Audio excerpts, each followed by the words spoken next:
fueron admirados y temidos en su propio tiempo.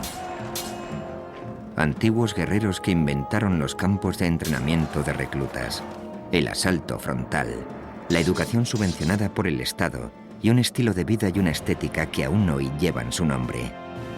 Son los espartanos, y esta es su historia. Esparta. Código de honor. Primera parte. Año 480 a.C. Un estrecho paso de montaña en las Termópilas, a unos 140 kilómetros al noroeste de Atenas, Grecia. Fue el momento y el lugar que inmortalizaron para siempre la esencia de Esparta. Un único acontecimiento al que las generaciones futuras se referirían una y otra vez como uno de los momentos más decisivos de la historia. La memoria de la civilización occidental ha olvidado lo que pasó en las Termópilas. En las Termópilas se hizo realidad un mito. Ni el propio Shakespeare hubiera podido urdir una historia clásica tan perfecta.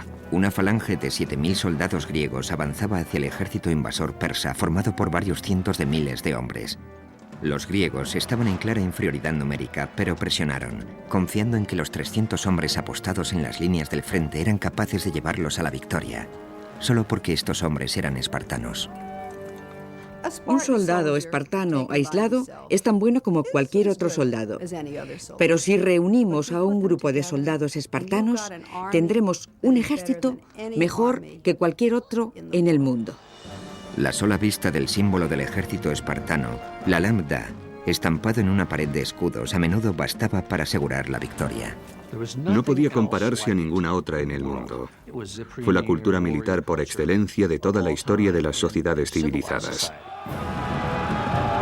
Aún en enorme desventaja numérica, los griegos consiguieron detener el ataque persa mediante un combate que se prolongó 2 días enteros. Al final, el rey de Esparta, Leónidas, reconoció que la derrota era inevitable. Ordenó entonces a los miles de soldados griegos que quedaban que pusieran a salvo sus vidas. Pero hasta el último de los 300 espartanos mantuvo su posición y luchó. Solo porque eran espartanos. La resistencia en las Termópilas alimentó la moral griega y encolerizó a los persas, que recibieron un claro mensaje: no os mezcléis con nosotros.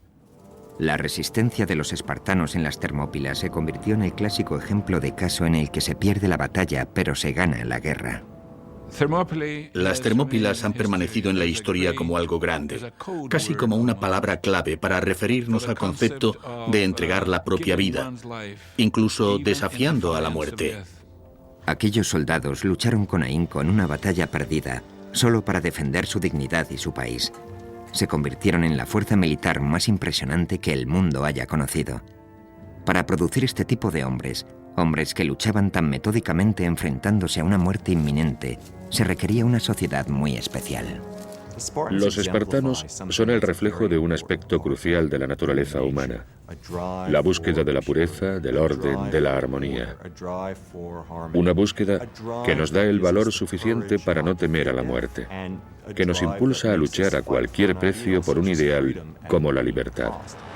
Si bien hoy se piensa en Atenas como en la cuna de la civilización occidental y el cénit de la cultura griega, era Esparta a quien muchos de los griegos de la Edad de Oro dedicaban su admiración. Estaban verdaderamente considerados como el sumum de la civilización griega, pero representaban una utopía en el sentido de que estaban entregados al ideal de virtud, de servicio a la comunidad, de desinterés y de unidad.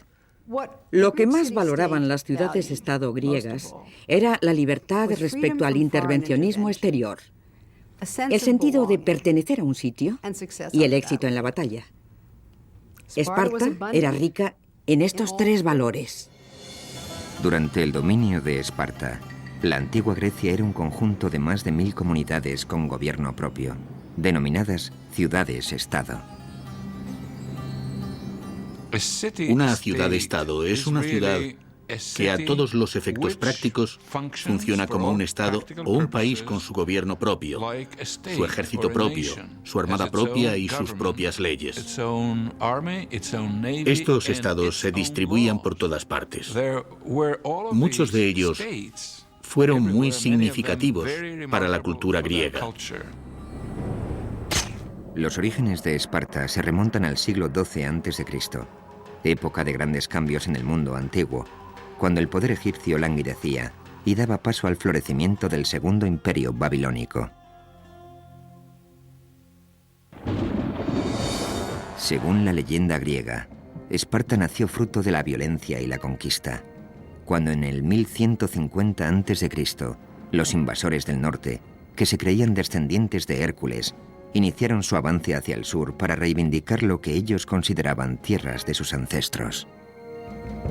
Cuando el rey Lacedemón tomó la península central, le puso Laconia en su propio nombre. A su capital principal la nombró Esparta, como su reina. Durante casi 400 años, hasta el 750 a.C. aproximadamente, Esparta fue el núcleo religioso, cultural y de gobierno de Laconia. Florecieron entonces la música y las artes. Son célebres los maravillosos coros de mujeres espartanas. Además, Esparta contaba con una magnífica cerámica con la que comerciaban y eran famosos por sus trabajos en bronce. Estos son ejemplos muy tempranos de arte lacónico. No se han encontrado restos de bellas artes espartanas que puedan datarse después del siglo VII a.C. Es como si el pueblo de Esparta hubiera dejado simplemente de dedicarse a ello. El abandono de este tipo de artes visuales que contemplamos por todas partes representa claramente una decisión tomada a conciencia.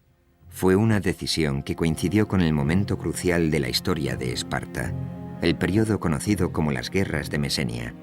Todo comenzó con una explosión demográfica que obligó a Esparta a buscar nuevas tierras y nuevos recursos alimenticios. Solucionaron el problema anexionándose un país entero, un país que era más grande que Esparta tanto en territorio como en población. Este capricho del destino determinaría el curso de la historia de Esparta para los siguientes 300 años. La tierra que eligieron para conquistar fue Mesenia, una comunidad dórica aislada en la parte occidental. No había nada que hiciera de Esparta un caso particular y extraño hasta la conquista de Mesenia y la historia posterior. Mesenia contaba con ricas tierras de cultivo y una floreciente economía agrícola. Allí es donde crecen hoy en día los famosos olivos de Kalamata. Además, Mesenia se encontraba rodeada por abundantes reservas de hierro, el material más preciado por los griegos para el equipamiento militar. Esparta necesitaba Mesenia, pero los mesenos no se rindieron fácilmente. Se produjo una guerra larga y cruel. Los espartanos no consiguieron sofocar ni fácil ni rápidamente la resistencia de los mesenos. La dificultad inicial era simplemente topográfica.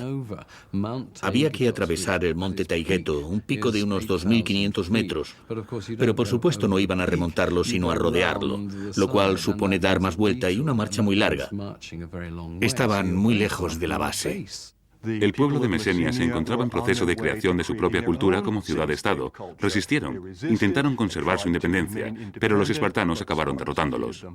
Los espartanos necesitaron casi 100 años para someter completamente a los mesenos, pero al final, en el siglo VII a.C., Esparta acabó teniendo bajo su control un territorio de 8.000 kilómetros cuadrados y convirtiéndose en la ciudad-estado más grande del imperio griego. Obligaron a los mesenos a trabajar la tierra como esclavos campesinos llamados hilotas. Los hilotas eran una especie de campesinos arrendatarios. Cada hilota contaba con una granja de cuya producción anual debía dedicar una parte a un amo espartano. Cada amo espartano estaba a cargo de una granja de hilotas. Pero el hilota no era posesión del amo como esclavo en toda regla, ya que no podía ser vendido ni comprado. Ninguna otra ciudad-estado intentó esclavizar a todo un pueblo griego. Mesenia contaba con 250.000 habitantes aproximadamente y la sociedad espartana estaba formada por unos 10.000 soldados espartanos, así que estaban en clara desventaja numérica. Esparta debería considerarse como un país bajo sitio, comparable en cierto modo a la actual Israel, salvando las numerosas diferencias, por supuesto. Pero espartanos e israelíes tienen en común que no podían permitirse el lujo de ignorar sus necesidades de seguridad. La situación requería que los espartanos remodelaran su sistema de arriba a abajo. Redactaron nuevas normas que controlaban cada aspecto de las vidas de sus ciudadanos. Era una población griega dedicada por entero al arte de la guerra.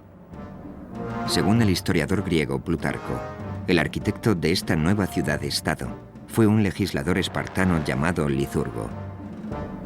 Se sabe que Licurgo viajó por todo el Mediterráneo, recogiendo lo mejor de los sistemas militares de Creta, Jonia y Egipto. Además, recibió inspiración divina del oráculo de Delfos, donde, según se cuenta, Apolo le transmitió directamente su consejo. A partir de estas nuevas directrices de disciplina, Esparta poco a poco fue transformándose en una gran sociedad militar. Los ejércitos o las fuerzas de defensa de aquella época no eran más que milicias, granjeros que sacaban sus lanzas del desván y partían hacia la batalla. Licurgo, el fundador pionero de Esparta, por llamarlo así, diría: vamos a dar un giro en este sentido, y a partir de ahí se conformó toda la sociedad espartana, para bien o para mal. Sus leyes fueron acatadas porque las dictaba el oráculo de Delfos, que exigía su cumplimiento, como si de normas divinas se tratara. Puede que Licurgo existiera, o que fuera un instrumento de leyenda, pero en cualquier caso, los espartanos creyeron que había sido la divina voluntad de Apolo la que les había permitido crear un plan magistral para Esparta. Su sociedad se basaba en una pirámide de poder. En el pico se situaban los casi 10.000 hombres que formaban la élite espartana. Se llamaban en griego homoioi, es decir, los iguales. En teoría, cada uno de ellos tenía las mismas riquezas y la misma influencia en el gobierno. El objetivo consistía en construir una sociedad de iguales, un ejército de guerra donde no hubiera espacio para la disensión, un sistema político basado en la unidad. Todo estaba dirigido hacia la homogeneidad, la similitud, si queremos. Esta era una de las claves del sistema espartano. Buscaban la estabilidad, el orden, la obediencia. Bajo los homoioi se encontraban las casi 50 o 60.000 personas libres que vivían en Laconia, principalmente a las afueras de la capital, Esparta. Se llamaban perioikoi, los de los alrededores. Estos eran ciudadanos libres, pero no podían tomar parte en las decisiones políticas. Además, se les obligaba a seguir a los espartanos donde quiera que estos fueran. Los perioikoi constituían esencialmente una clase media sin derecho a voto que permitía a los homoioi estar siempre preparados para la guerra. Del amplio volumen de comercio, manufacturas y artesanía que era necesario para la subsistencia de la sociedad espartana, al fin y al cabo, alguien tenía que construir las armas. Se encargaban los perioikoi. Gracias a ellos todo funcionaba porque descargaban de responsabilidades a sus coetáneos espartanos, así que estos contaban con todo su tiempo para el entrenamiento atlético o de cualquier otra forma de guerra. El resto de objetivos innecesarios para la nueva máquina espartana fueron abandonados. Creo que uno de los precios que los espartanos pagaron por esta solución al problema fue el empobrecimiento cultural que se impusieron a sí mismos, porque la creatividad artística requiere cierto grado de libertad que creo que les habría desestabilizado. En la base de la pirámide, y con clara ventaja numérica sobre cualquier otra casta, encontramos a los hilotas. Las mujeres y las hijas de la élite espartana se encargaban de sus casas. Este sistema dejaba la polis, la ciudad-estado griega, como única responsabilidad de los iguales. Estaban dispuestos a llegar a las que luego se revelaron como medidas extremas para formar un Estado que nunca antes se había visto y que, supongo, que no se ha vuelto a ver desde entonces. En las siguientes décadas, Esparta ideó un nuevo sistema de gobierno que controlaría a todos y cada uno de los ciudadanos, desde la cuna hasta la tumba.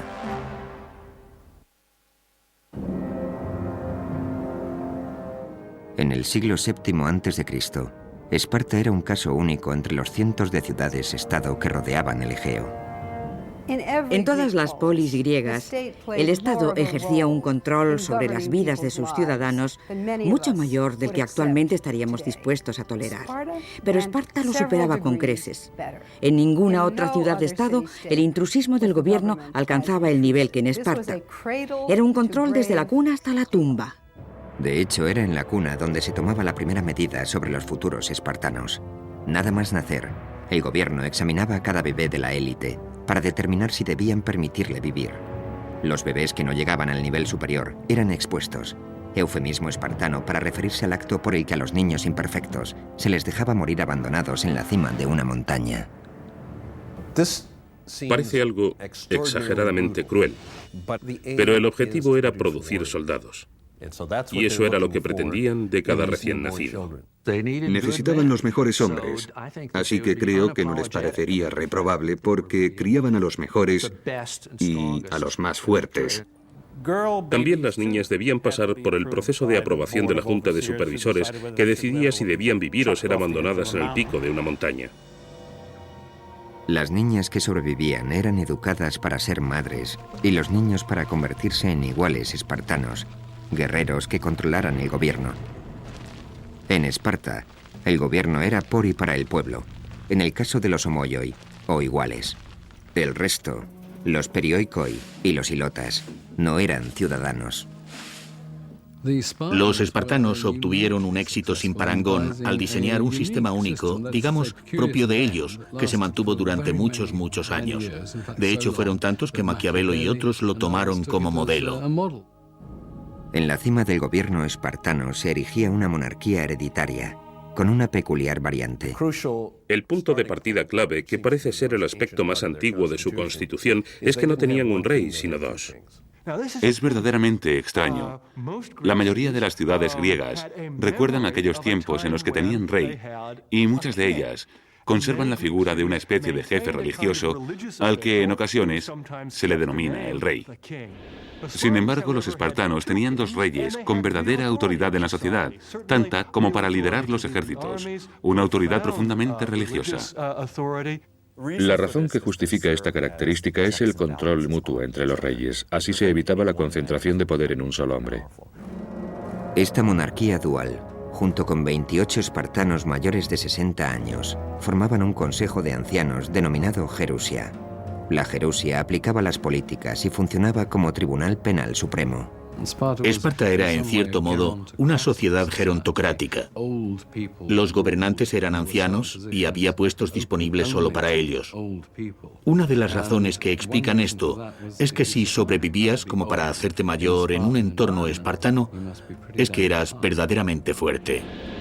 Por debajo de Gerusia estaba la Asamblea de Ciudadanos, constituida al completo por iguales espartanos cuyas edades superaban siempre los 30 años.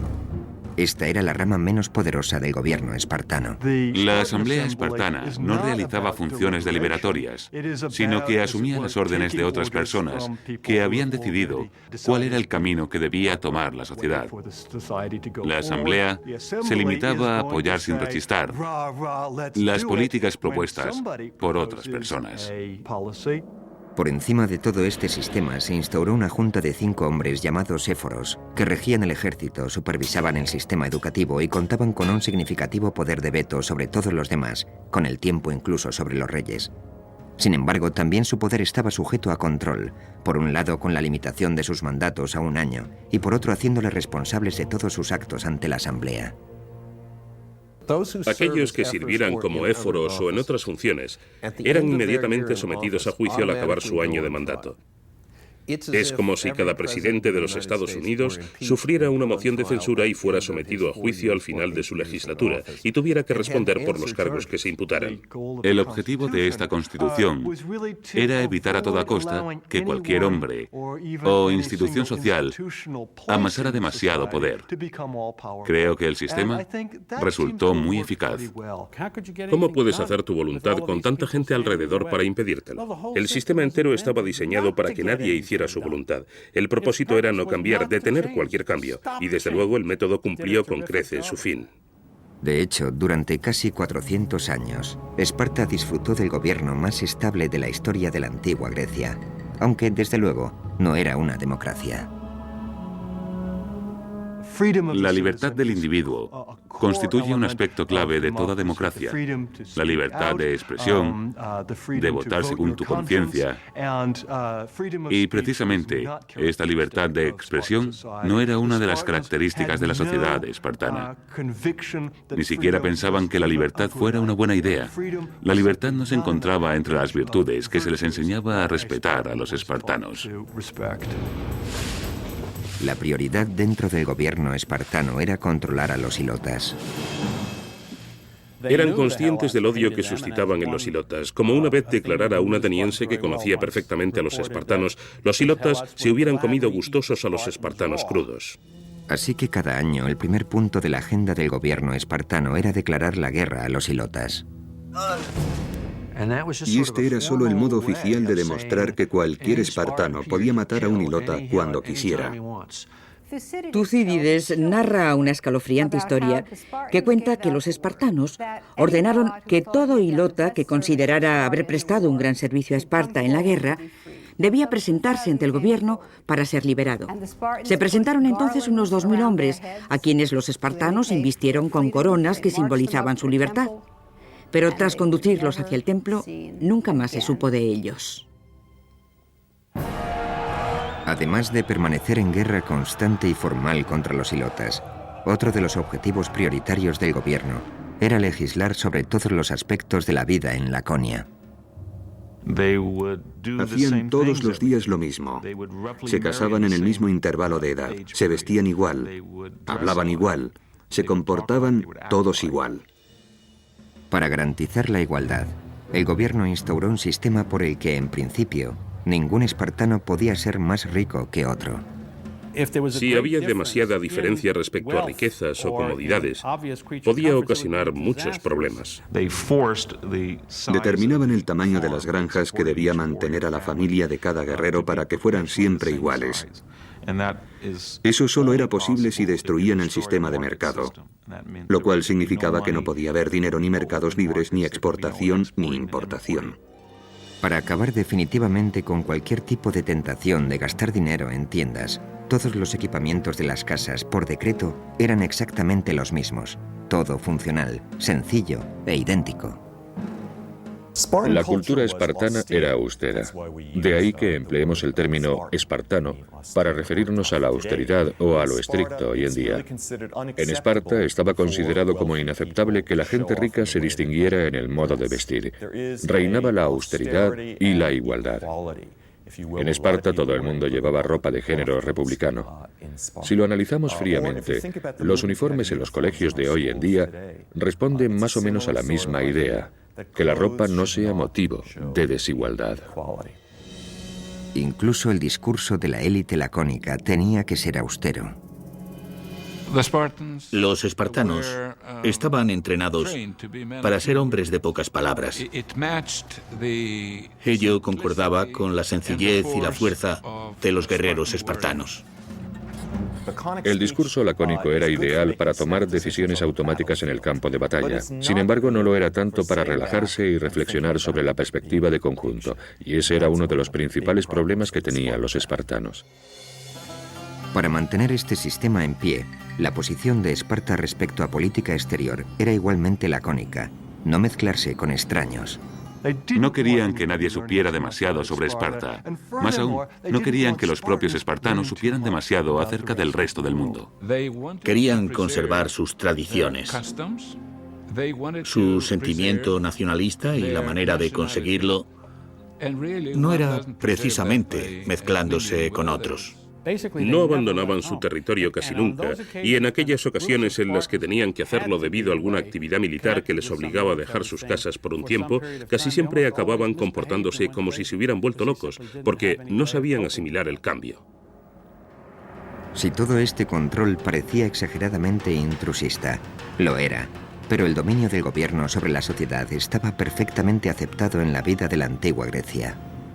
Cuando los griegos hablaban de política, no se referían únicamente a la Constitución, una mera organización política. Consideraban que un régimen era una organización social, cultural, una organización que abarcaba todos los aspectos de la vida.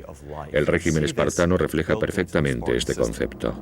El primer medio adoptado para adoctrinar a los espartanos en esta nueva sociedad era un sistema educativo que preparaba a los niños desde los 7 años para que se convirtieran en máquinas de matar.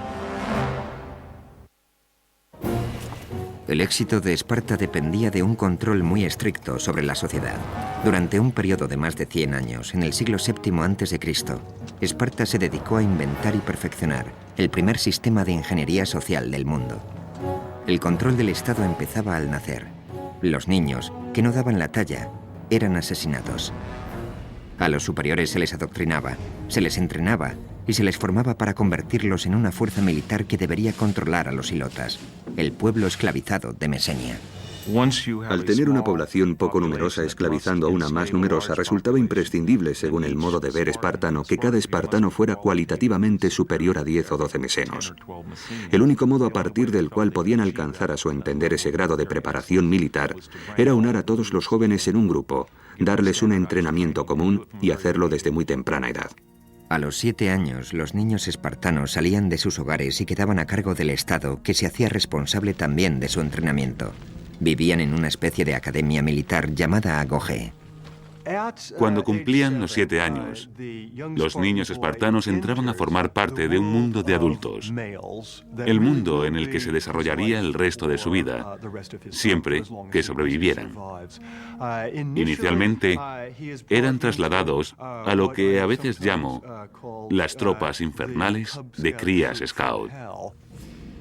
Consistía en un rally de supervivencia de 15 años. Allí los espartanos recibían preparación para la guerra, y es aquí donde está inspirado un dicho que se le atribuye a Patón, según el cual este general les dijo a sus hombres: «No quiero que maten por mí, quiero que mueran por mí».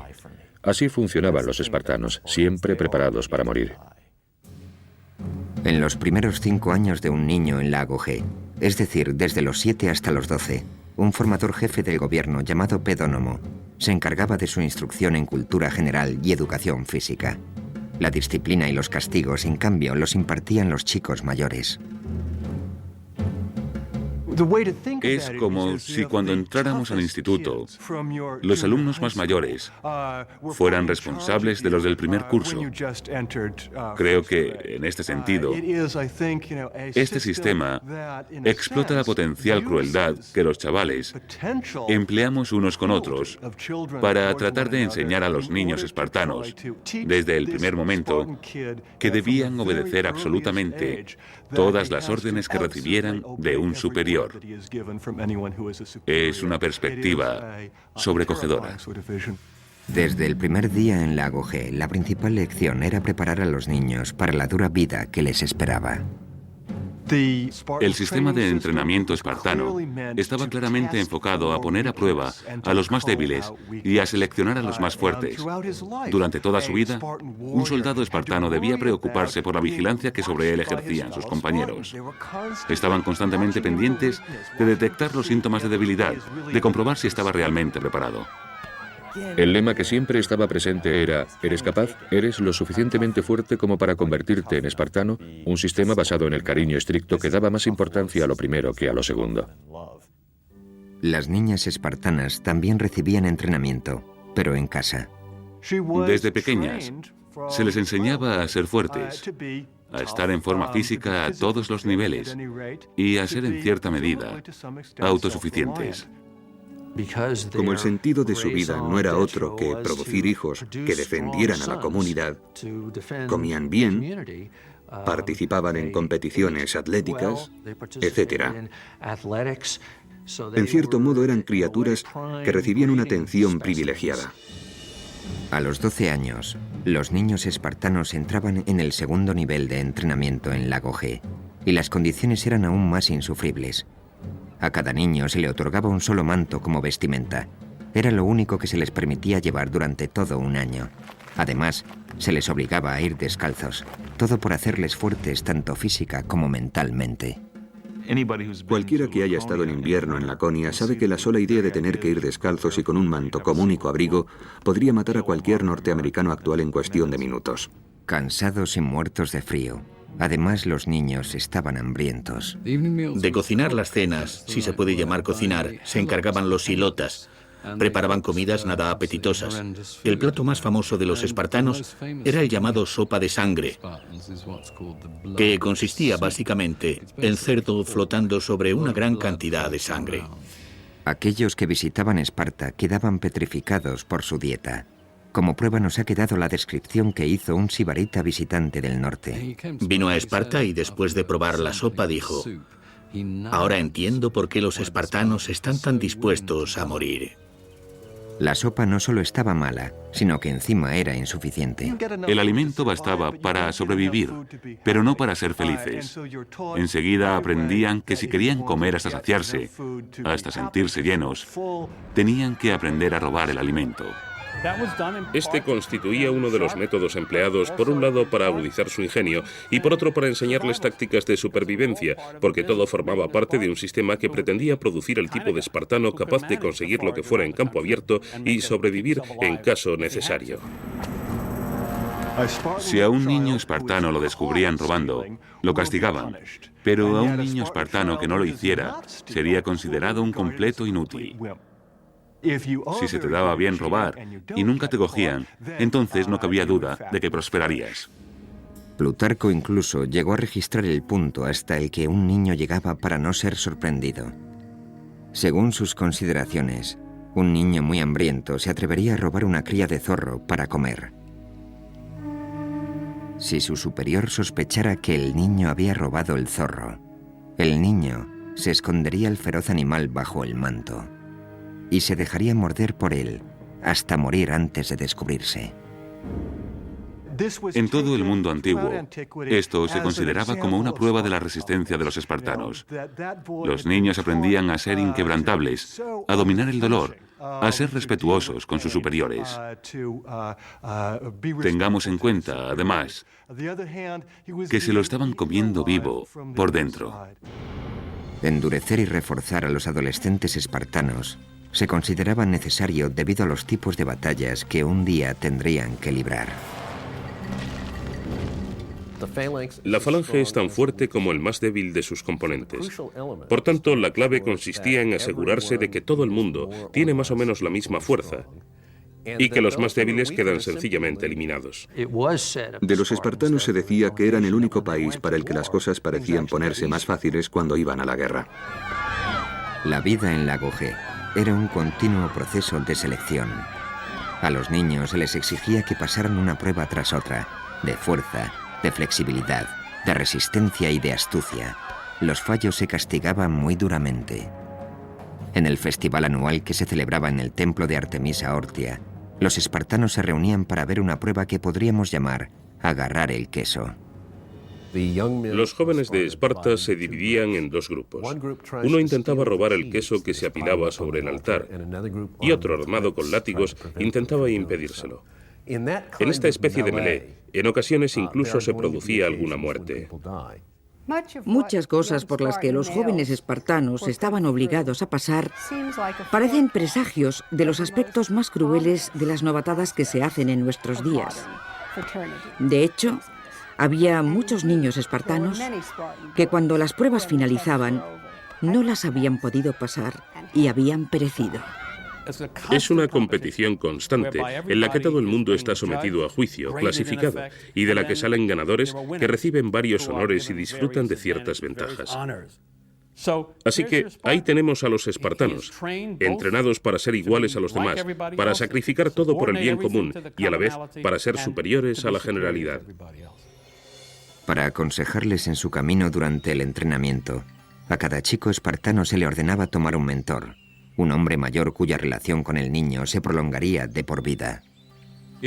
El mentor asumía la responsabilidad de supervisar al niño que estuviera a su cargo, de asegurarse de que el entrenamiento era el adecuado y de comprobar que tanto sus modales como el carácter del niño recibían la atención necesaria.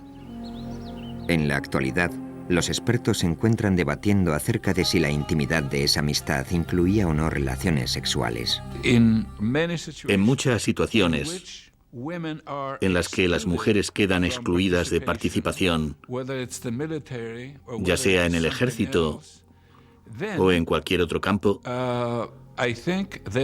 creo que existen muchas más posibilidades de que se den relaciones homoeróticas.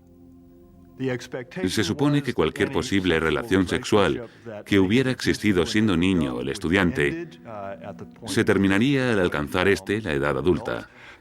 Pero también se supone que seguirían siendo muy amigos. Y esa red de amistad entre personas que han sido mentores y pupilos o amantes era parte del nexo que mantenía tan unida la sociedad espartana. Así que siempre que el ejército espartano partía para la guerra, habría hombres que tendrían la relación personal más íntima posible entre sí, lo cual les mantendría igualmente unidos en el campo de batalla. La cuestión de la cohesión de las unidades pequeñas, es un aspecto crucial en el arte de la guerra. ¿Puede alguien imaginarse algo más unido que una tropa formada por hombres de este tipo? A medida que un espartano se hacía mayor, iba introduciéndosele en dos nuevas y distintas, pero eminentemente prácticas experiencias: el matrimonio y el asesinato a sangre fría.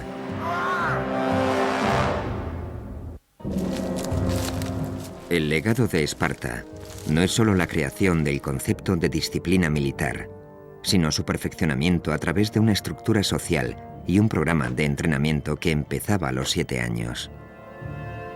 A los 20, la mayoría de los jóvenes espartanos obtenían la licenciatura en un sistema e ingresaban en otro, uno que formaría parte de sus vidas hasta que murieran.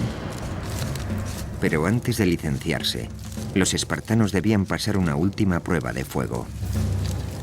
Los estudiantes que más prometían eran seleccionados para unirse a la Criptia, una fuerza de seguridad secreta dedicada a liquidar a los ilotas por la razón que fuera. Los miembros de la Criptia vivían fuera de Esparta.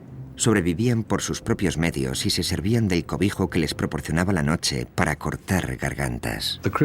La criptia podría considerarse como una readaptación de un ritual humano. Todos sabemos de la existencia de multitud de sociedades que exigen la superación de un reto excepcional para demostrar que se es un hombre. Simplemente que la versión espartana implicaba matar al enemigo.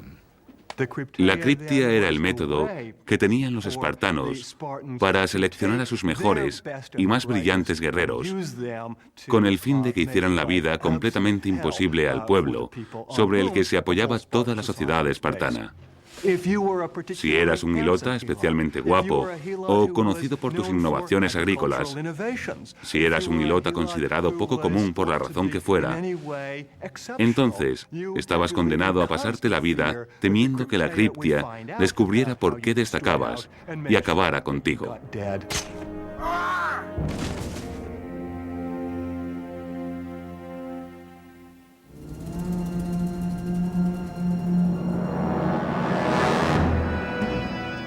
Tras su paso por la Criptia, los jóvenes espartanos se unían a pequeños regimientos de 15 miembros cada uno. Estas unidades recibían el nombre de Susitia y serían el hogar de los espartanos para la mayor parte de sus vidas. Así que este era un momento verdaderamente clave. Tenían que ser aceptados en un régimen, y cada cosa que hubieran hecho hasta ese momento iba destinada a ello. Aunque la primera obligación de un espartano era para con su régimen, cada hombre también debía casarse y producir hijos. Para el mundo exterior, esto podría considerarse uno de los aspectos más placenteros de la vida de Esparta, ya que las mujeres espartanas estaban consideradas como unas de las más bellas del mundo. Después de todo, Helena de Troya era de origen espartano. Pero para los hombres y las mujeres espartanos que apenas tenían contacto entre ellos de niños, el cortejo y el matrimonio constituían tan solo otra obligación más para con el Estado, que requería algunos de los rituales más extraños de la sociedad espartana. Estamos hablando prácticamente de dos sociedades distintas, y sus rituales de cortejo eran un reflejo de ello. Los matrimonios se convenían. No se celebraba ceremonia de boda. En su lugar, las nupcias tomaban forma de secuestro ritual. A la novia se le cortaba el pelo y se la vestía con un manto varonil, y luego el novio, para consumar el matrimonio, debía entrar a hurtadillas en la casa al caer la noche. Así daba comienzo el matrimonio, la vida de casados. Un modo particularmente triste, a mi entender. De hecho, el único momento en que los hombres recién casados podían acudir a su casa era por la noche, y con el solo propósito de dejar embarazadas a sus mujeres. Esto formaba parte de la ley de Licurgo, mantener la pasión viva poniéndoles difícil el encuentro a los amantes, convertirlo en una aventura, hacerles entrar a hurtadillas en secreto por la noche y luego, tan pronto como hubieran consumado su amor, el hombre debía volver al lugar donde dormía junto con los demás jóvenes. Así se dice que no era nada fuera de lo común que un marido espartano no viera a su mujer a plena luz del día hasta los 30 años. Al analizar estos controles exhaustivos sobre los impulsos humanos que formaban parte de todo el sistema, nos damos cuenta de que estamos hablando de una sociedad muy extraña. Según la ciudad-estado, el fin del matrimonio era tener hijos, preferiblemente varones. El único modo en que un espartano podía conseguir que su nombre se grabara en su tumba era haber muerto en una batalla por Esparta. El único modo en que una mujer podía conseguir lo mismo era haber muerto dando a luz. La reproducción resultaba tan importante que los espartanos recorrían distancias inimaginables para asegurarse de que sus mujeres tenían el mayor número posible de niños saludables.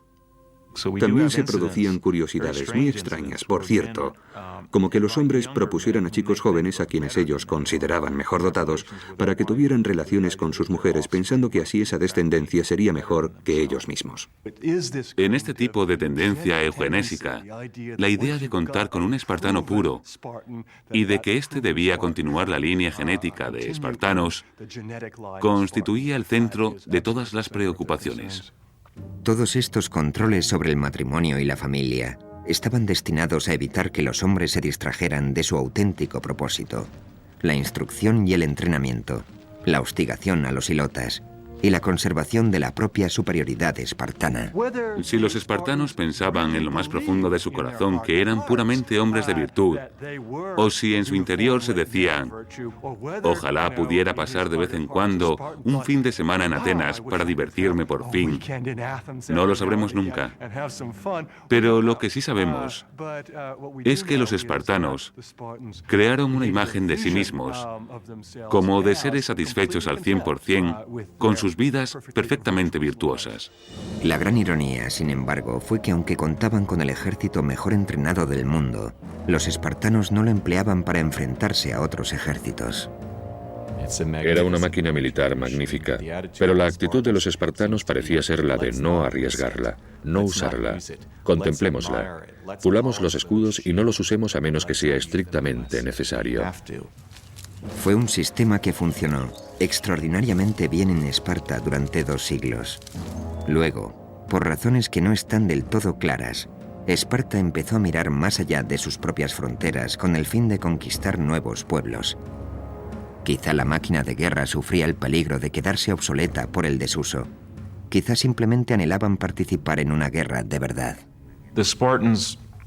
Los espartanos pensaban que sus dos grandes enemigos, los argivos y los tegeos, iban a ser muy fáciles de derrotar. Además, estaban preparados para expandirse, como lo estaban para anexionar más territorios a su sistema.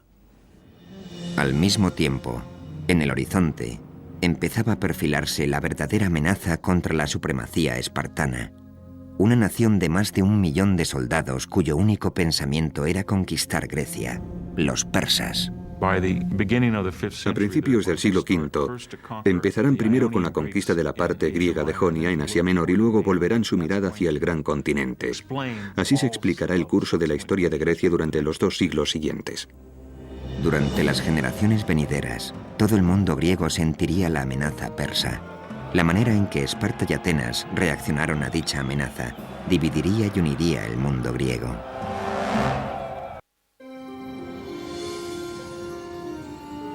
A finales del siglo VII a.C., Grecia era una enorme confederación de más de 1000 ciudades-estado, completamente independientes, cada una con su propio carácter y reputación. Atenas, la más grande de todas, tenía una vida cultural muy desarrollada, una arquitectura magnífica y una armada impresionante. Pero Esparta, considerada por encima de Atenas por todas las ciudades-estado del Egeo, no contaba con nada de eso. Al contrario, había sacrificado la cultura en el altar de la guerra. Esparta era un campamento armado. Eso nos da un sistema educativo enfocado principalmente a la formación militar. Fue entonces cuando se creó un cuerpo de policía secreta y cuando se produjo la desconexión temporal con el resto de Grecia. Esparta no conquistará colonias ni construirá ninguna flota. Su única obsesión será el control de Mesenia. Desde finales del siglo VII a.C., Esparta tenía sometida a Mesenia, un país cuya población superaba la de Esparta en una proporción de 10:1. Dicho sometimiento se llevaba a cabo a través de un tipo de esclavitud llamado hilotismo, acompañado por una campaña de terror ejercida por soldados específicamente entrenados. Esparta fue el primer país que desarrolló lo que se daría en llamar disciplina militar occidental. Los conceptos modernos acerca de la instrucción, las marchas, rangos, filas y técnica del asalto por falanges fueron todos inventados por los espartanos. En este caótico mundo de las guerras hoplitas, los espartanos aprendieron que había que mantener la calma y estar unidos. Así se evitaban los espacios entre ellos, aumentaba la cohesión de las filas y se derrotaba al enemigo. Entre todas las falanges, la espartana era la más elegante, la más capacitada para realizar cambios en el campo de batalla en caso necesario. Asimismo, los espartanos rediseñaron de arriba a abajo el armamento de guerra. El instrumento clave era el oplón, de 91 centímetros y medio de diámetro, un escudo que portaba cada uno de los soldados. De ahí el término hoplita para describir al soldado espartano y a todos los que después adoptaron sus métodos. Los soldados, además, iban armados con lanzas de 2 metros de largo, una segunda espada, un pesado casco con 2 pequeñas aberturas para poder ver y una armadura de bronce. Con lo que el ensamblaje completo o panoplia podía llegar a pesar casi 32 kilos. En este punto puede parecer ridículo que en pleno verano hombres que no medían más de unos 70 y pesaban entre los 55 y los 59 kilos pudieran cargar con la mitad de su peso. ¿Cómo lo conseguían? A través de un sistema de rituales que determinaba una batalla entera mediante un choque de media hora entre ciudades-estado vecinas. Por lo que se cuenta, los espartanos dominaban este arte de guerra mejor que nadie. Las batallas se decidían mediante tácticas rápidas, definitivas y mortales, basadas en el trabajo en equipo y en la agilidad. Pero durante casi más de 100 años, este arte de guerra fue más una teoría que una realidad. Sin embargo, a partir del siglo VI a.C., los espartanos dejaron de conformarse con haber conquistado y sometido a los mesenos. Volvieron entonces la vista al norte, a la ciudad-estado de Tegea, para expandir su territorio en esa dirección. Sin embargo, Esparta era una de las ciudades-estado con sentido religioso más profundo de Grecia, y no podía actuar sin el consentimiento previo de los dioses. Una delegación fue enviada a Delfos con el fin de obtener la bendición de Apolo, del que creían hablaba a través de una sacerdotisa o Pitia. El oráculo griego era parte horóscopo, parte galleta china del porvenir, parte conjeturas y parte sobornos. A menudo la gente escuchaba lo que quería escuchar. El peregrinaje a Delfos parecía más una visita al mago de Oz que una consulta a un futurólogo o a un lector de manos. Alrededor del año 560 a.C., los espartanos invadieron Tegea. Aquella victoria significó algo más que tan solo ganar una guerra. A partir de entonces, Tegea, en lugar de en enemiga, se convirtió en aliada y probablemente en una de las primeras de una serie de alianzas que se expandieron por la mayor parte del Peloponeso e incluso más allá de él. A finales del siglo VI a.C., la intimidante máquina espartana había convencido a numerosas ciudades-estado del Peloponeso para que se unieran a ella. Esta poderosa alianza se conoció como la Liga del Peloponeso, y Esparta fue su líder. El objetivo consistía en crear una fuerza que hiciera frente a Atenas, no tanto para tomar la potente ciudad-estado como para evitar tener que luchar contra ella. Es algo lógico.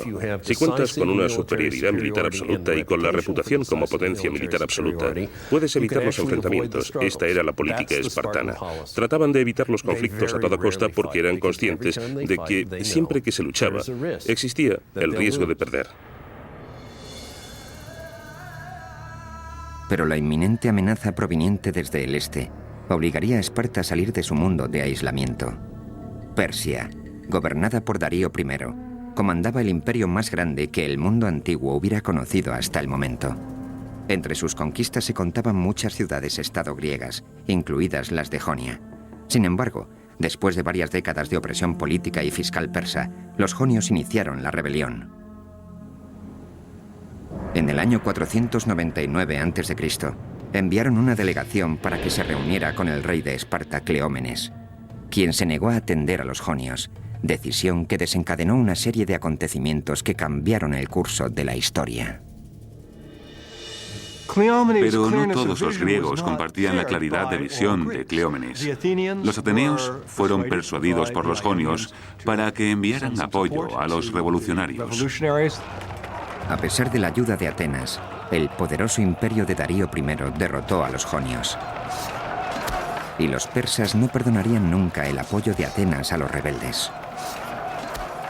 Tras haber aplastado el levantamiento, los persas empezaron a pensar en serio acerca de aquellos advenedizos del oeste que habían osado entrometerse en lo que para Persia era, a todos los efectos, un asunto interno.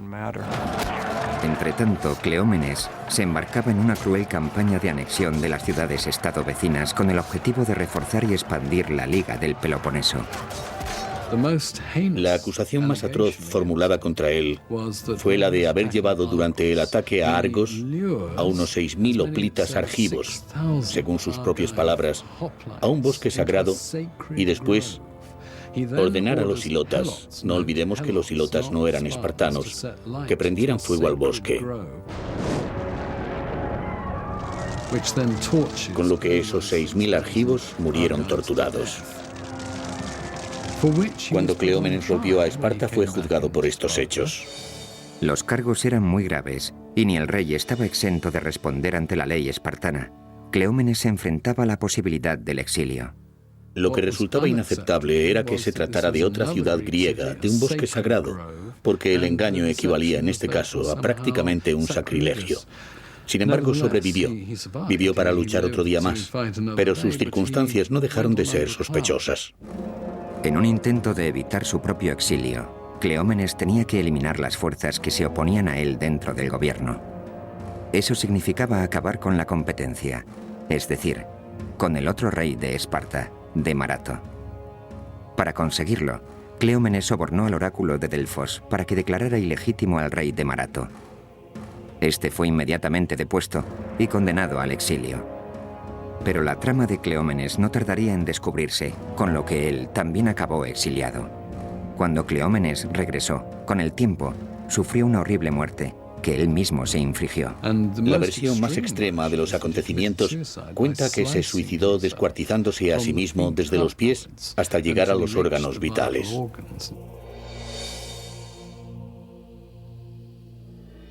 Cleómenes, que sería conocido por siempre como Cleómenes el Loco, fue sustituido por el rey Leónidas, un hombre que llevaría a los espartanos hasta donde nunca habían llegado tras enfrentar a todo el mundo antiguo en una guerra de proporciones épicas.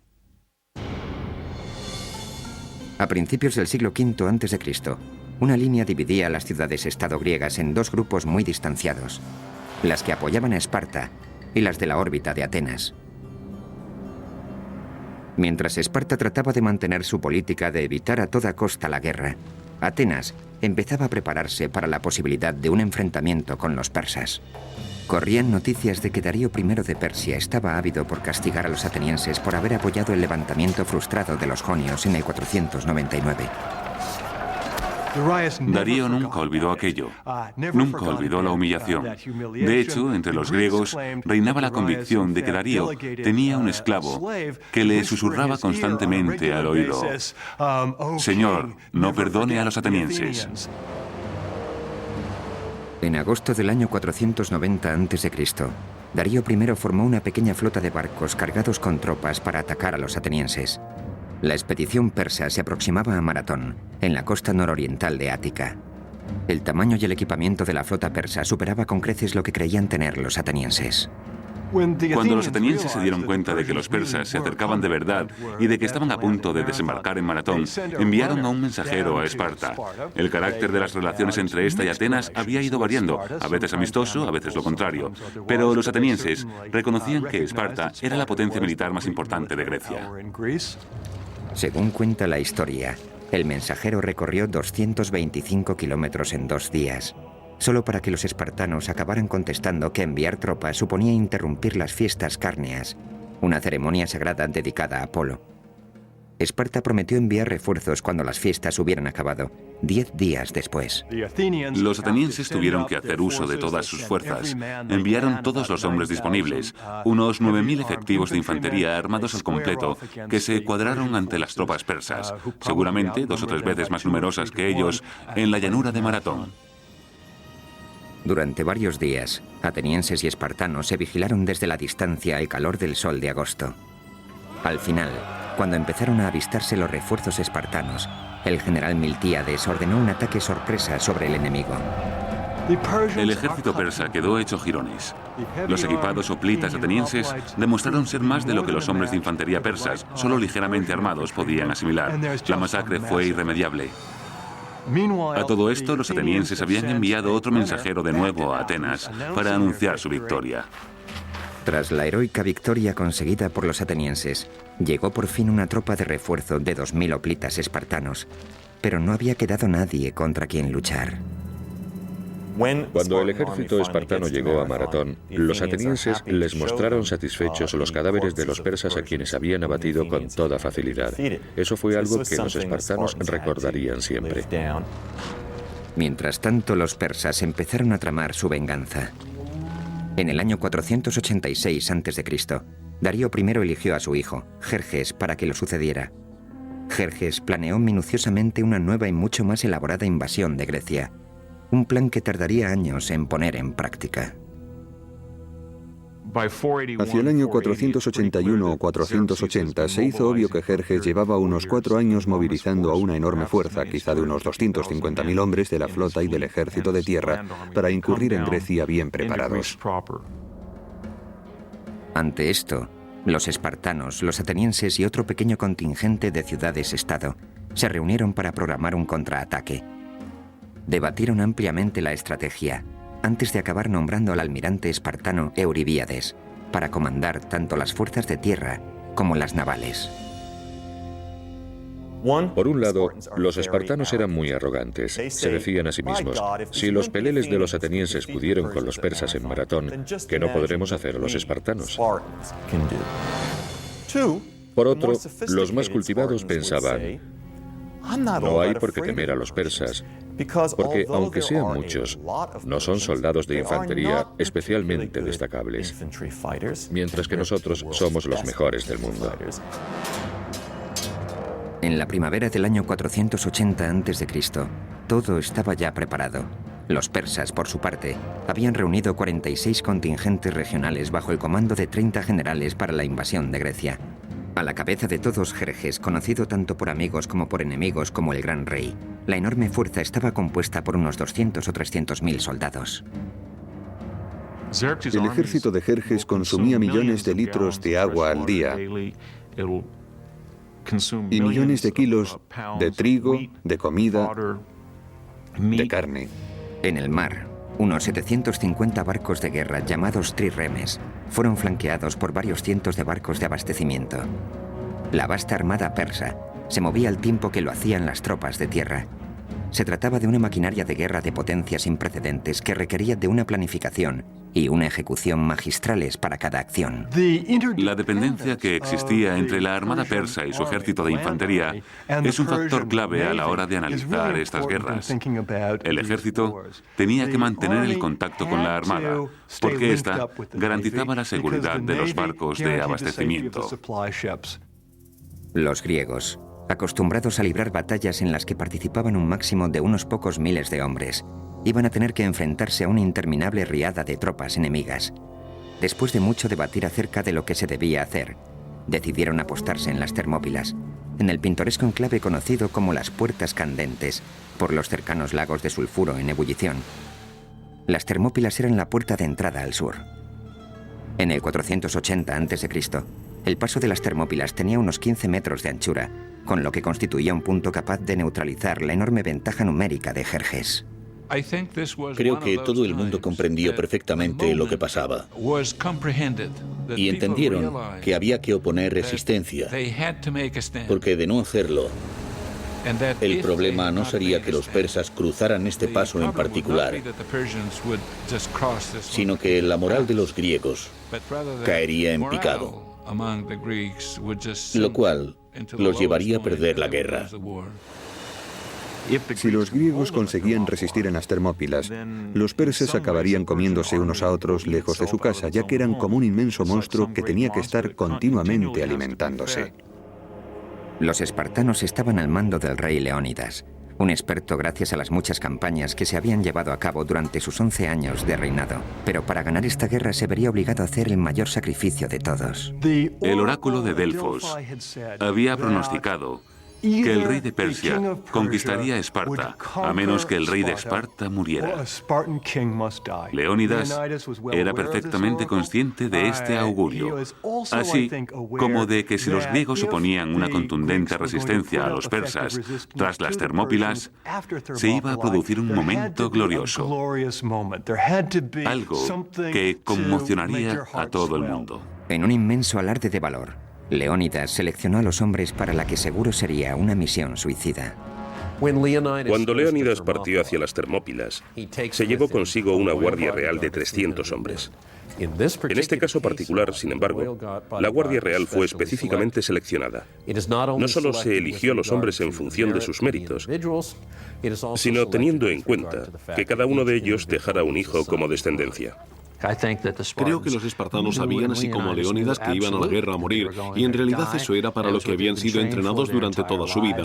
Creo que asumieron el valor psicológico que esa hazaña tendría para el resto de los griegos que vinieran después. Creo que estaban representando una especie de obra que sirviera de inspiración al resto de Grecia. Para los espartanos, morir por su país era la forma más honrosa de hacerlo. En agosto del año 480 a.C., el gigante y poderoso ejército persa avanzó hasta el atajo que cruzaba la soleada llanura. Entonces se produjo un majestuoso despliegue de potencia y fuerza.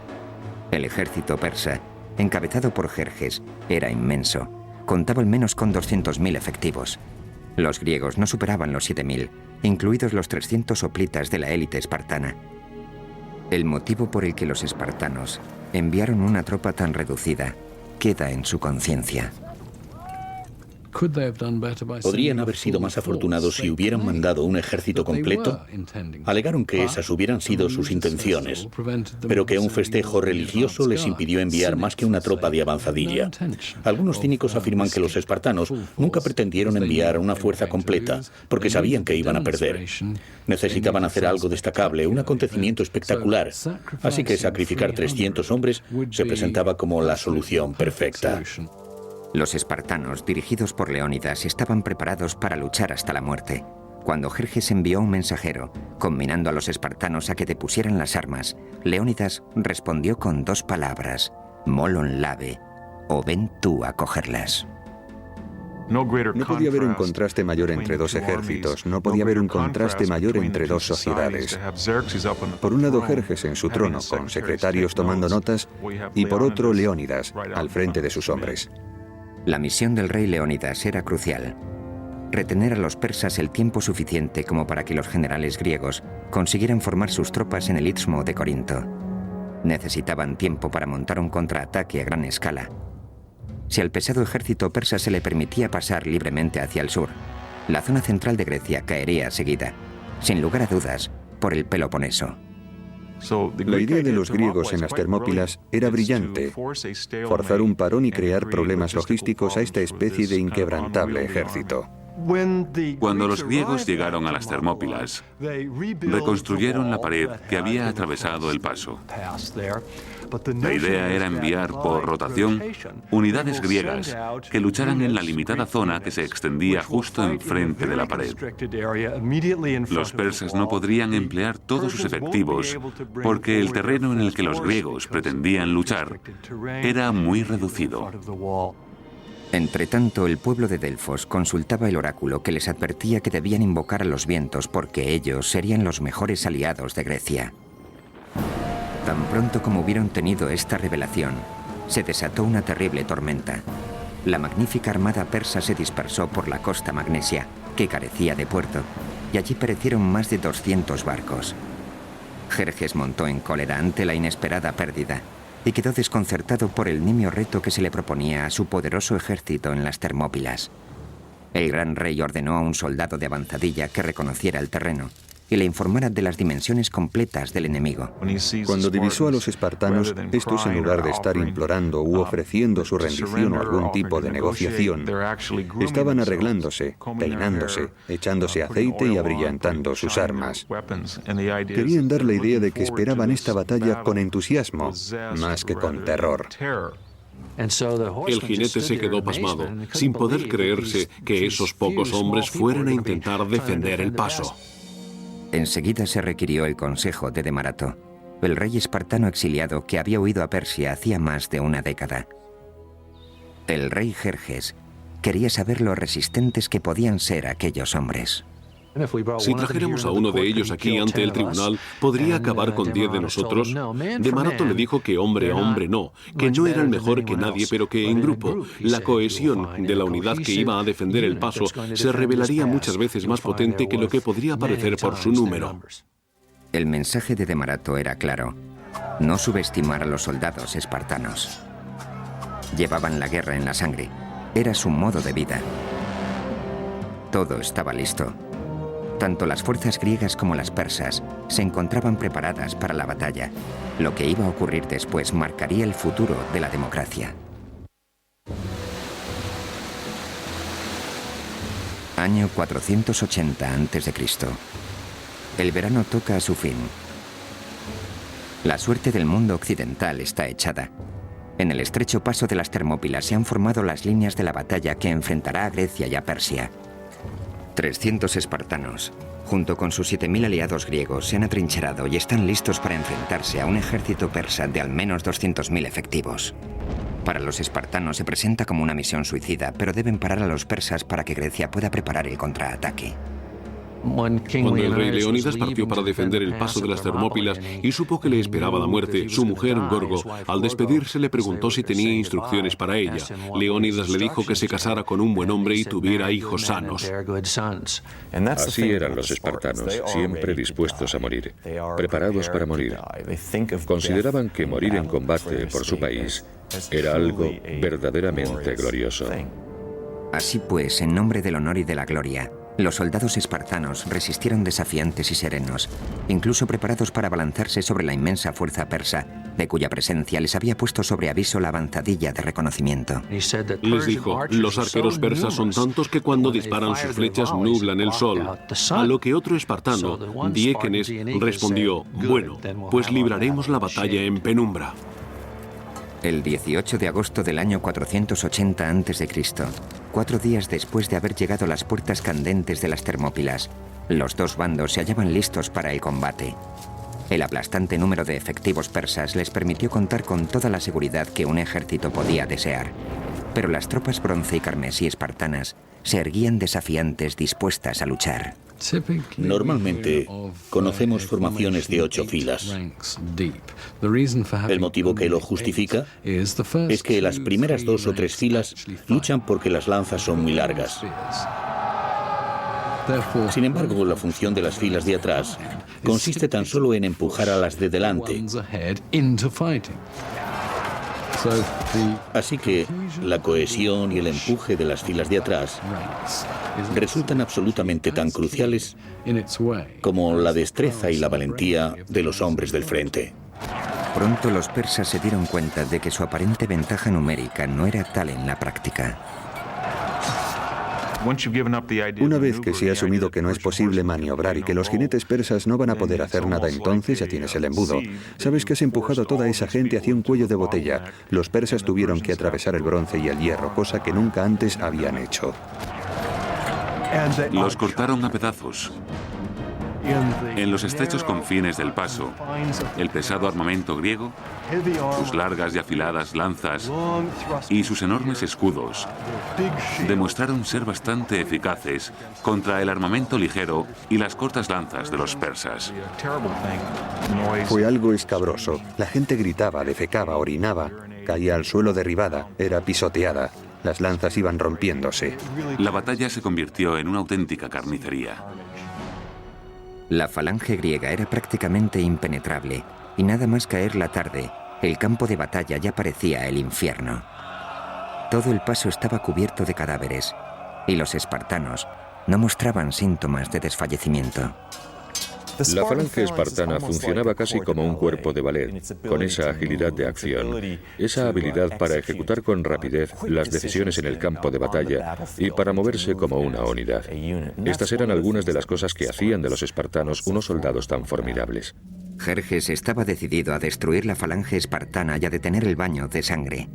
Ordenó a sus guardaespaldas personales, conocidos como los Inmortales, que participaran en la lucha. Solo ellos contaban con armas capaces de hacer frente al armamento pesado de los griegos, pero no fue suficiente. Un enfrentamiento salvaje dejó a las tropas de élite del rey completamente destrozadas. Viendo cómo un velo de muerte se cernía sin piedad sobre ellos, tuvieron que detener la lucha y retirarse. La mentalidad y la ideología hoplitas puede resumirse en una sola frase: mantenerse firme o mantener la posición. La aportación de los espartanos es esa solidez, ese ser fuertes como una roca. Al caer la noche, Jerjes abandonó el combate. Su bestia colosal cayó de rodillas. Las pérdidas persas se contaban por miles. A través de la llanura ensangrentada, los griegos atendían a sus víctimas mucho menos numerosas. Leónidas caminaba entre los muertos, perfectamente consciente de que en cuestión de horas sus hombres correrían la misma suerte.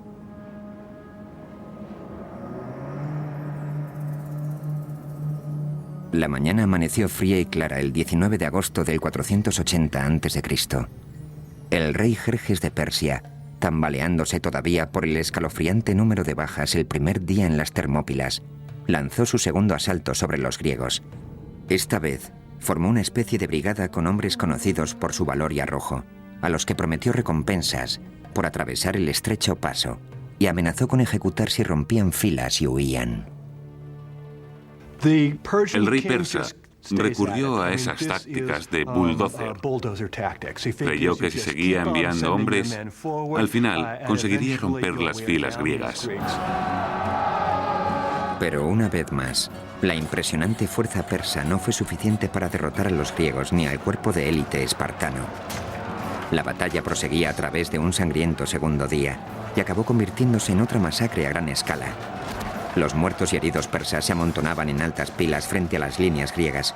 Un intenso olor a muerte impregnaba toda la escena.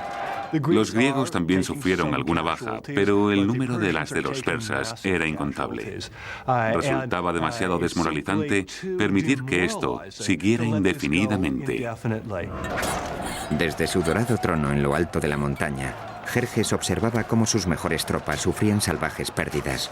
Al rey no le quedó otra opción que recurrir a otro desafortunado ataque. Después de todo, el rey persa podía permitirse 50 bajas por cada una de las de los griegos sin acusarlo gravemente. Pero también era verdad que si por cada baja griega había 50 persas y eso se prolongaba durante mucho tiempo, la moral de su ejército se vería irremisiblemente afectada, así que tenía que encontrar otro camino. Entonces se produjo un punto de inflexión cuando un griego llamado Efialtes, no sin antes recibir una cuantiosa recompensa a cambio, decidió traicionar a sus compatriotas y guió a los persas a través de un paso secreto en el monte Calidromos.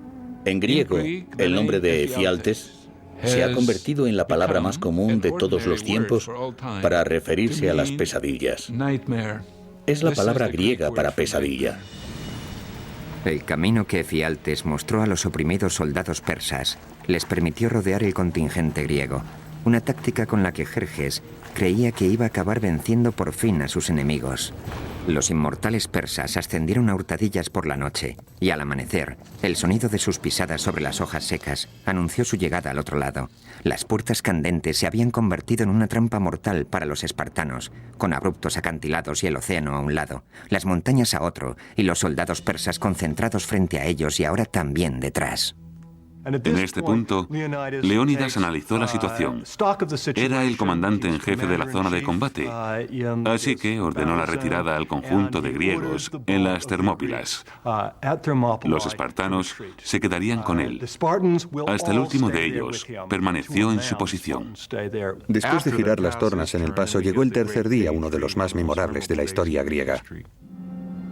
Cansados y heridos, los dignos soldados espartanos hicieron uso por última vez de su pesado armamento.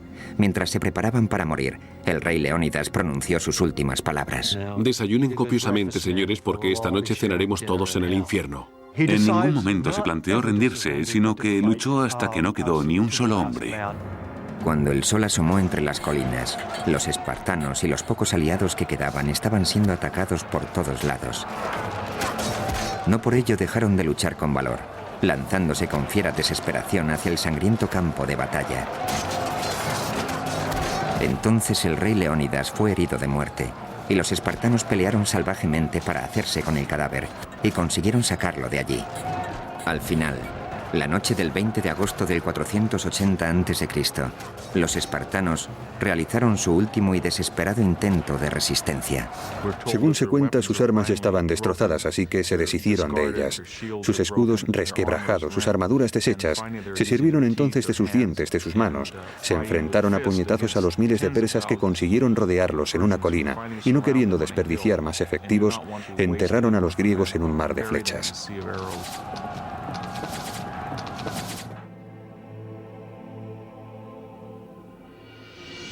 A primera hora de la tarde, todo había acabado. Los 300 espartanos yacían muertos junto con varios cientos de aliados. Pero las pérdidas persas eran escalofriantes. Se calcula que de unos 20.000 hombres. Empuñando por fin la victoria, Jerjes inspeccionó el campo de batalla. Entonces encontró el cuerpo del rey Leónidas, que estaba escondido. Lo decapitó y clavó la cabeza en un poste para que todo el mundo la viera. Fue un gesto barbárico destinado a demostrar que los espartanos eran, después de todo, simples mortales. Pero las gravemente desmoralizadas tropas persas no quedaron del todo convencidas. Sabían que la guerra no había hecho más que empezar y que había más espartanos esperándoles. Tras lo ocurrido en las Termópilas, los persas quedaron invadidos por cierto sentimiento de miedo de suspense, al menos acerca de lo que podía pasar con los espartanos. La de las Termópilas fue probablemente la derrota más importante sufrida en un solo día en toda la historia griega. También hay que decir que reportó algunos beneficios para los griegos, ya que les permitió movilizarse hacia los territorios posteriores, en Ática, lo cual hizo surgir en ellos el sentimiento de heroicidad, de unión en torno a tal acto de valentía, además de suscitar el miedo entre los persas, que se encontraron con un pueblo con el que no contaban. Muchos años después, fue erigido un monumento en las Termópilas, en honor a los 300 espartanos que heroicamente contuvieron a los 200.000 persas durante 3 cruentos días. Aquí, sobre una piedra sin ningún tipo de adorno, hayamos grabado un clásico y sencillo epitafio. Extranjeros de paso, decidles a los espartanos que aquí, obedientes a nuestras leyes, yacemos. Hace hincapié en el hecho de que, independientemente de las percepciones o ideas de cada uno, las leyes espartanas dictaban que aquellos soldados permanecieran allí en ese momento. En cierto sentido, los espartanos necesitaban algo así. Necesitaban una batalla espartana de maratón.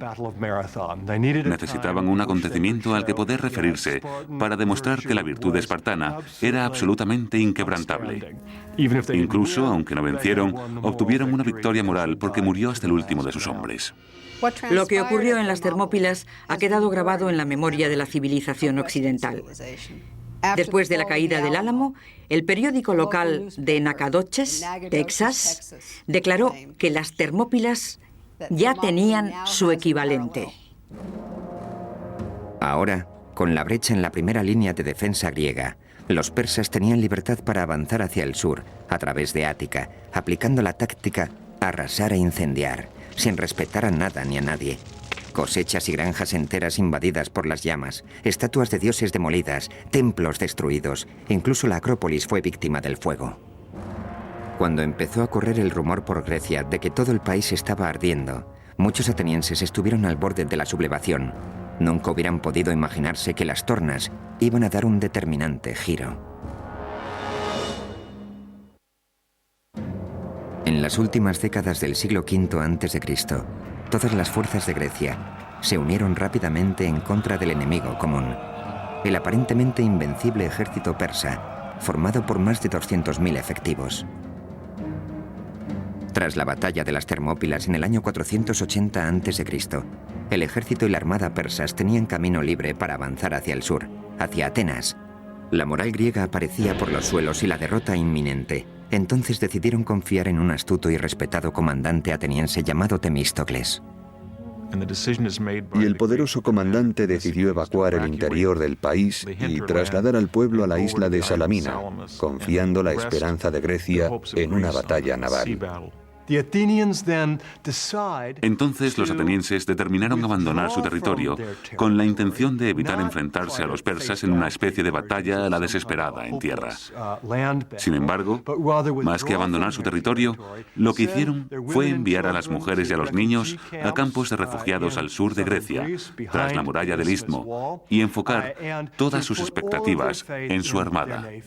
Bajo la oscuridad de la noche, la armada griega se embarcó hacia la bahía de Salamina, a unos 97 kilómetros al sur por la costa.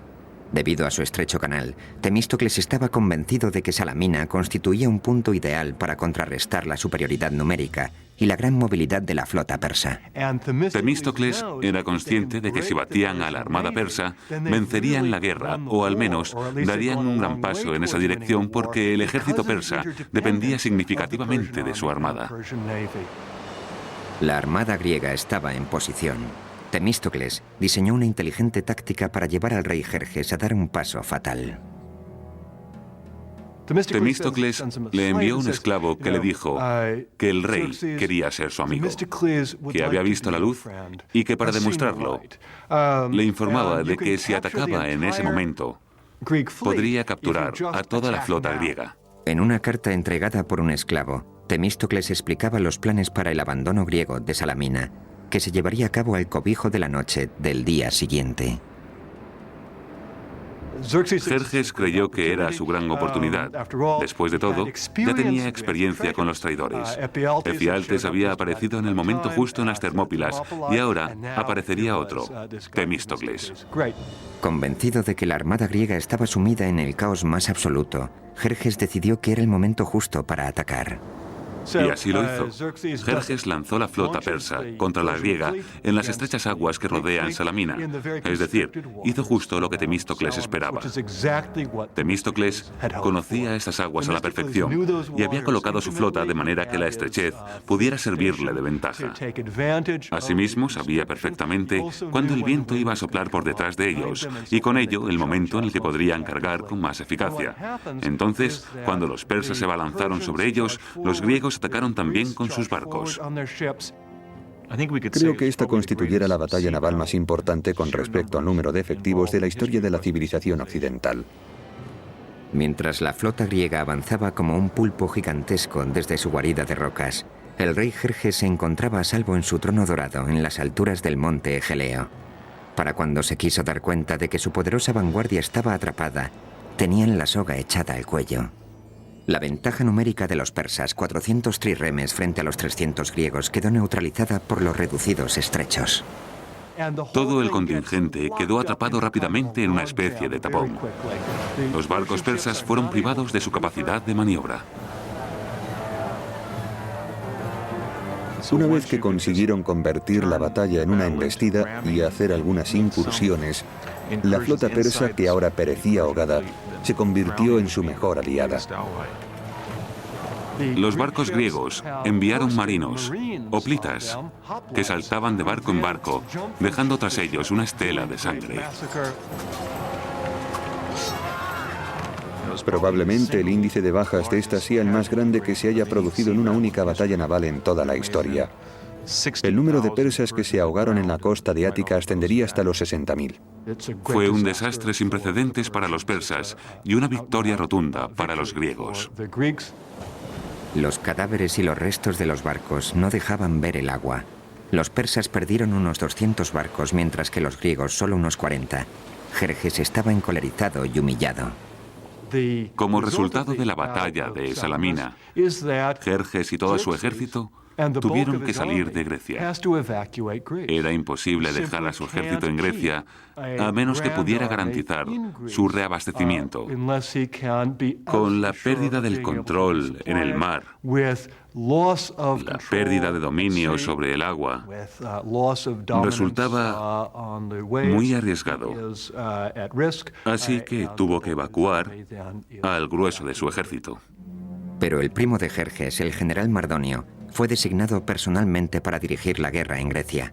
Con una fuerza de primera formada por 30.000 hombres, Mardonio se trasladó hacia el norte, hacia Tesalia, donde contaban con suministros suficientes para que sus hombres sobrevivieran al invierno. Entretanto, volvía a surgir el recelo entre Atenas y Esparta.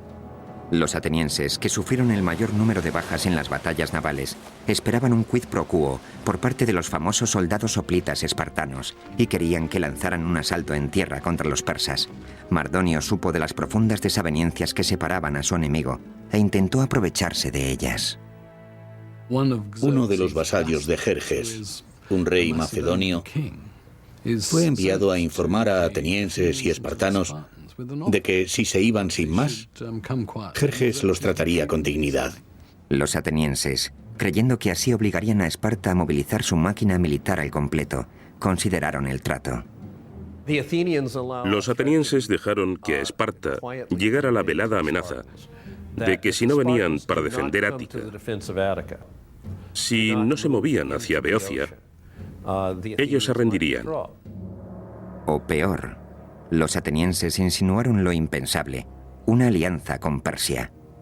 En este punto, los impasibles y escurridizos embajadores espartanos decidieron que el juego de ajedrez político debía terminar.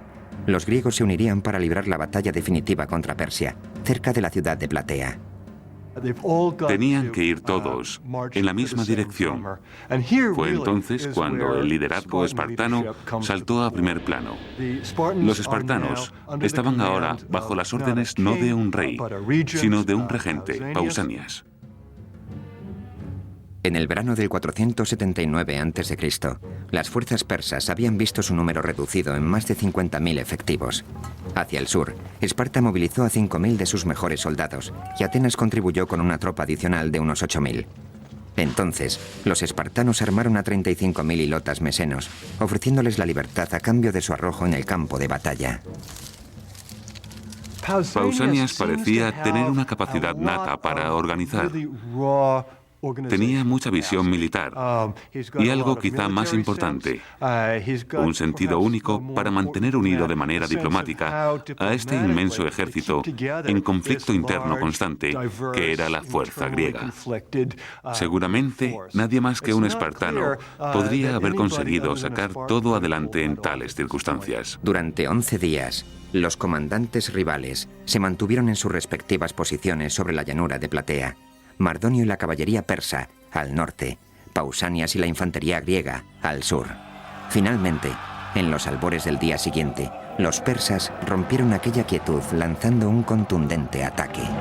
La caballería persa tenía capacidad para infligir verdaderos daños iniciales sobre las fuerzas griegas. Los griegos se vieron obligados a volver a desplegar sus tropas. Aunque los 5.000 hoplitas espartanos solo suponían el 10% de la fuerza aliada, su disciplina, su resistente armadura y sus afiladas lanzas hacían que su presencia fuera abrumadora.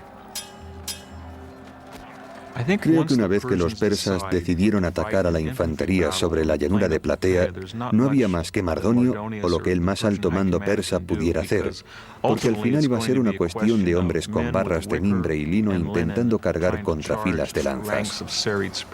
Y no había ejército en el mundo capaz de hacerlo a excepción del espartano. La feroz contienda crecía en intensidad, y los espartanos, armados hasta los dientes, convirtieron el campo de batalla en un reguero de sangre. Los persas fueron descuartizados como ganado. Los espartanos constituyeron la clave del éxito griego en la batalla de Platea. Fue una batalla hóplita, y los espartanos contaban con el ejército hóplita más potente de Grecia. Lucharon con todas sus fuerzas. Si Salamina representa la victoria por excelencia de los atenienses, una victoria en el mar, Platea es la victoria por excelencia de los espartanos, la victoria en tierra. Todo acabó cuando el general persa Mardonio murió. Los hombres de su guardia personal huyeron para salvar la vida, mientras que los pocos soldados persas que quedaron fueron esparcidos a los cuatro vientos. Las pérdidas griegas fueron mínimas, alrededor de los 1000 hombres. Sin embargo, las tropas persas, que una vez alcanzaron los 50.000 efectivos, sufrieron una derrota definitiva. Como fuerza de combate, dejaron de suponer una amenaza, terminando así para siempre con el sueño del rey Jerjes de conquistar Occidente.